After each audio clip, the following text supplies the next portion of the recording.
The Pentagon has denied allegations it knew about the torture and killings carried out by elite Cameroonian forces known as the Rapid Intervention Battalion, or BIR, at a military base where U.S. troops are conducting training.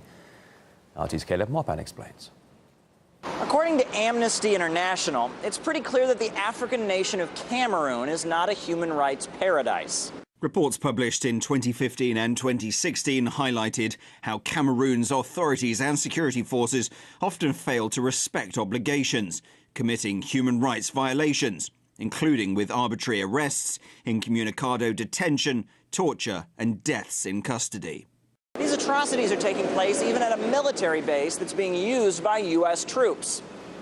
I saw white men in Salak many times and I heard them talking in English. I think they were Americans. Everyone said they were Americans, and we knew American soldiers stocked material in Salak. The USA has over 300 military personnel in the country to help in the fight against the Boko Haram terrorist group. But it's what's going on at the military base where some of them are present that's raising alarm bells. BIR agents asked me to confess that I was an arms smuggler, but I denied it. While still tied up, my head was forced into a barrel of water. While I was in this position, they beat the soles of my feet. One after the other, they would hit me. We were tortured like this for a week, and we ended up understanding that we had to tell them that we were arms smugglers in order not to die. So that's what we did. The guard came with BIR soldiers to ask me questions about whether I knew Boko Haram's members. I said I didn't.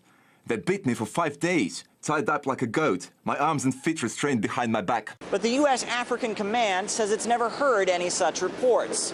To date, U.S. Africa Command has not received any reports of human rights abuses by Cameroonian forces at either of these locations. Perhaps she needs to have a chat with a certain State Department.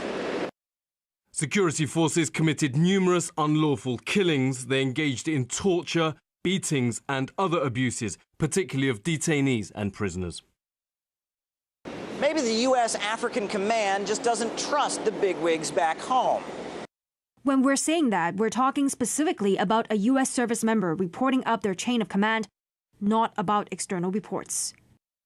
If there's a vital interest for the U.S. military in a particular country, there is a tendency not to emphasize human rights violations in those particular states. Cameroon does have oil, and it is willing to work with the U.S.